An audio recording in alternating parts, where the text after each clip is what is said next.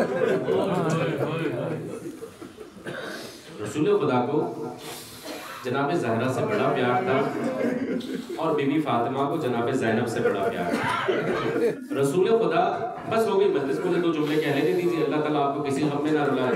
رسول خدا اکثر جناب زہرا کے رخسار پہ بوسے دیتے تھے اکثر، اور جناب فاطمہ اکثر بی بی زینب کے ہاتھوں پہ بوسے دیتے۔ میں اس کی وضاحت نہیں کر سکتا ہوں کہ رسول رخسار پہ بوسے کیوں لیتے تھے اور بی بی ہاتھوں پہ بوسے کیوں لیتے تھے۔ وہ تو جا کے تاریخ سے پوچھئے نا کہ اس مرہون کی تنخواہ میں اضافہ کیوں کیا گیا۔ وہ تو تاریخ سے پوچھئے نا کہ جب مولا علی گھر پر آتے تھے بی بی رخسار کیوں چھپا لیتے تھے۔ وہ تو تاریخ بتائے گی نا کہ حسن حسین کی موجودگی میں بی بی ایک رخسار چھپا لیتی تھی۔ بس حضرات ہو گئی مجلس، اللہ آپ کو کسی غم میں نہ رلائے۔ ایک ایسا آیا کہ آپ لے کر مولا کائنات کے دروازے پھر کبھی تفصیل سے پڑھوں گا، حضرات اللہ آپ کو کسی غم میں نہ رلائے۔ آگ لے کر جب دروازے میں پہنچے، جناب سیدہ نے کہا کہ فاطمہ اندر ہے، کہنے لگے ہونے دیجیے، اس کے بعد جو ہوا وہ نہیں پڑتا، لیکن جب مولا کائنات کو رسیوں میں جکڑ کر گھر سے مسجد جناب زہرا نے ایک سوال کیا کہ فضا مجھے یہ بتاؤ میرے امام کہاں ہیں؟ کہا بی بی انہیں تو لے کر گئے۔ میں نے ساری روایتیں چھوڑ دی، ایک دفعہ اپنی دستاویز اٹھائی اور ممبر کی طرف چلی۔ یہ وہ ممبر ہے جہاں پر بی بی آتی اور رسول اکرم ہوتے تو اٹھ جاتے۔ آج عجیب منظر تھا، ظالم سامنے بیٹھا ہے، بی بی کو یہ اٹھے گا اور سلام کرے گا، بی بی سامنے کھڑی ہے۔ اللہ تعالیٰ مسائل کا اس سے بڑا جملہ ہو نہیں سکتا۔ ممبر کے سامنے کھڑے ہو کر کہا خدا کی قسم فاطمہ جھوٹ نہیں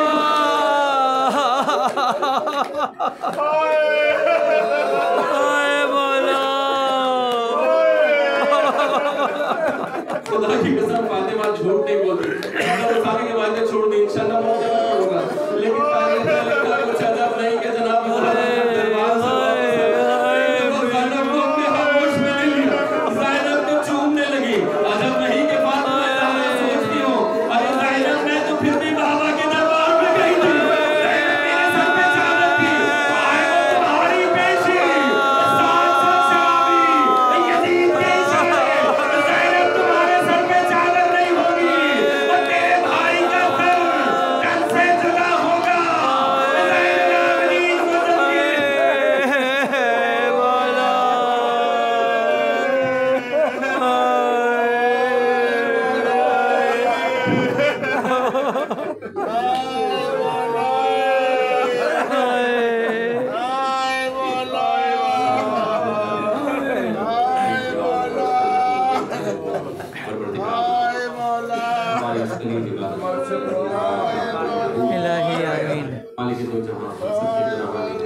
الہی آمین۔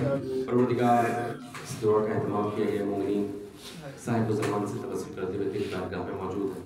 پروردگار تمام مومنین جو موجود ہیں سب کی حاجات شریعہ اپنی بارگاہ میں مقبول فرما۔ الہی آمین۔ پروردگار صاحب زمان کی روح میں تعجیل فرما۔ الہی آمین۔ آپ کے حقیقی آوان و انصار میں شامل فرما۔ الہی آمین۔ یہ مجلس کی توفیق خیر میں اضافہ فرما۔ الہی آمین۔ ان کے گھر پر اور ہم سب کے گھروں پر اپنے خاص رحمت برکت نازل فرما۔ الہی آمین۔ پروردگار دشمنوں کے شر سے محفوظ فرما، الہی آمین۔ بیماریوں سے محفوظ فرما، الہی آمین۔ بیماروں کو امام زین العابدین علیہ الصلوۃ والسلام کا واسطہ سے کاملہ معاجلہ، الہی آمین۔ بالخصوص سید سجاد حسنین اور تمام جملہ مومنین مومنات کے پروردگار بیمار امام کا واسطہ انہیں صحت کاملہ معاجلہ، الہی آمین۔ پروردگار بدھ روگیات کی توفیق عطا خیر میں اضافہ فرما۔ الہی آمین۔ پروردگار اس مسجد کو اپنی بارگاہ میں مقبول فرما۔ الہی آمین۔ ربنا تقبل منا انک انت السمیع الدعاء بحق زہرا و بہا و بالہا و بنیہا برحمتک یا ارحم الراحمین۔ اللهم صل على